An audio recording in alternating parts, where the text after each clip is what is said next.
Bathroom ఇంట్లోకి వచ్చాను నేను. ఎస్, బాత్రూమ్ ఇల్లే ఇది, ఇలాగే అనాలి, ఇంకా వేరే అనడానికి కూడా నాకేమి వర్డ్స్ కనిపించట్లేదు. లోపలికి ఎంటర్ అయితే కనీసం నాకు ఇలా కూర్చోడానికి కూడా స్పేస్ లేనటువంటి పరిస్థితి. ఆమె చూడండి ఇక్కడే వండుకుంటుంది, ఇక్కడే తింటుంది. ఆ పక్కన చూడండి ఏముందో ఒకసారి మీకు కనిపిస్తుంది. అమ్మ అసలు ఏం జరిగింది, ఎందుకు ఈ పరిస్థితి వచ్చింది, ఎన్నేళ్లుగా మీరు ఇక్కడ ఉంటున్నారమ్మా చెప్పు. ఇల్లు కూలినప్పుడు సందిక్కని ఉండమ్మా. ఇల్లు కూలగొట్టారు? ఎవరు కూలగొట్టారు ఇల్లు? సర్పంచులు కూలగొట్టిండ్రమ్మా. అంటే ప్రభుత్వం వాళ్ళే, ప్రభుత్వం కూలగొట్టింది. ఎందుకమ్మా?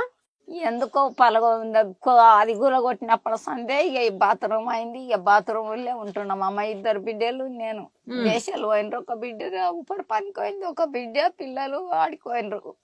పట్టణంలో ఉండరు. ఇక అట్లే కష్టం చేసుకుని తిని బతుకున్నారు. అమ్మగారు లేరు. ఒక ఆమె పెళ్లి కాలేదు. చనిపోయారమ్మా?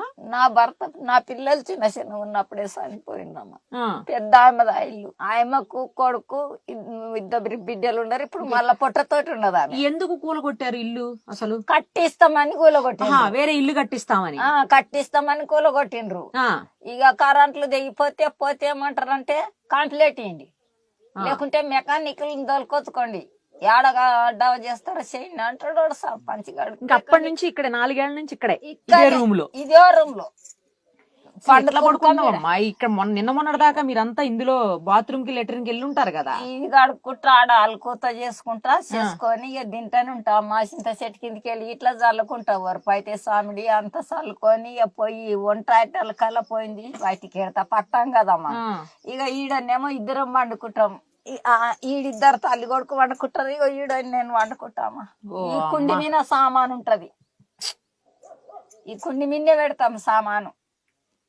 2-3 సార్లు నాగువాములా నిన్నే చంపిపించిన. కుండి మీద అంటే ఆమెకు అర్థం కావట్లేదు, మీరు అర్థం చేసుకోండి. అంటే లెట్రిన్ పాయికానా బాత్రూమ్ కమ్మోడి మీద అనమాట ఆవిడ చెప్తుంది. ఒకసారి చూడండి పక్కకే ఉంది. ఏంటమ్మా అన్ని పెట్టావేంటి అందులో? ఏదో పేపర్ అన్ని పెట్టావేంటి? పాములు దొరుకుతాయని పెట్టానమ్మా. పాములు కూడా వస్తాయా? పాము తీకు. అందుకే ఇక దాంట్లో ఇది పెట్టిన నిండా, దానికి నిండా పెట్టి ఇది పెట్టి దీని మీద సామాన్లు పెడుతున్నామా. ఇక మాపు అనుకుంటా కదమ్మా. అందుకే ఇప్పుడు గబుక్కుని లోపల ఉన్న పాములు బయటకు వస్తాయి కదా, అందుకని తీయొద్దు అంటున్నాను నేను. ఈ బాత్రూమ్ లో ఎట్లా ఉంటున్నావమ్మా? అసలు భయం వేయట్లేదా? ఏం భయం కదమ్మా. ఇక అది వేసుకుంటా, అది వేసుకొని పిల్లలు ఇటుకే పిల్లలు పెట్టుకుంటా చుట్టుగా. దానికి ఇటుకే పిల్లలు పెట్టుకుంటే సల్లు వస్తాయి. కాలు పెడితే కాలు పక్కకి తిప్పడానికి కూడా సందు లేదు. ఇక అట్టే ముదురుకుంటాం గట్టిగా. ఎట్లా వాళ్ళు కవర్ వేసుకున్నారు, అదంతా పగిలిపోయింది, రుస్తుండదు. వాళ్ళది కూడా ఇక్కడే వండుకుంటూ ఇక్కడే తింటాం. రాత్రి వండుకొని తీసుకొని పోయిన చీమలు పడతాయి కదమ్మా. పగులు అన్నం నిండా చీమలు పడతాయి. అందు గురించి ఇక అన్నం తీసుకొని పోయి గడ పెట్టుకుంటాయి. అన్న నుంచి మళ్ళీ ఇడికి తెచ్చుకొని తిన్నాక మళ్ళీ కొండ పోయి అక్కడనే పెట్టుకుంటాయి. నీళ్ళ సరువు ఎన్ని ఉంటది, గిన్నె ఇన్ని ఉంటది, చెమ్మ ఎన్ని ఉంటది, అన్ని ఉంటాయి.